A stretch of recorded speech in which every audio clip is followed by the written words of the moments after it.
gospel Amakholwa angafundiswanga kahle. is the believer that are not properly taught.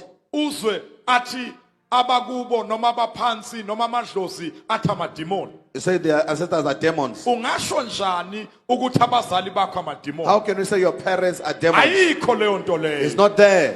Ungasho njani ukuthi ugogo wakho uyidimoni? How can you say your grandmother is a demon? Akhona amadlozi. The ancestors are there. Bakhona abaphansi. Even those on the ground are. Ngenza ukuthi ngethemba ukuthi nekrene kuzonke indawo la kuzofika khona le video mina igama lami ngumsizi mfana phansi ejozini le kwamhlabi yalingana wengane zakwethu yona ke inkulumo le etheke yasusa umsindo einkundleni zokuxhumana abantu abaningi bayakhuluma ke ngaye abanye bagxeka ke lo mfundisi especially ke abazali noma ke amakholwa noma ke abasindisiwe bagxeka ke lo mfundisi bambona ke njengomfundisi oyixoki ke noma umfundisi ongazi lutho ke ngokwabo omunye nje uzowabhala ke einkundleni zokuxhumana wamenshina ke nomunye umfundisi ethi ke cha labafundisi bangamaxoki noma ke useyabona ukuthi ke akusibo abantu bokuthenjwa ke wengane ukuthi kuleke eyamadlozi ke nabantu abasindisiwe wengane wethu mina ngifisa ukuthi ngizuvo lwakho nombono wakho uthi wena ucabanga ngani ke ngalolu dawa mhlambe nawe ngumzali wakho mhlambe nawe usindisiwe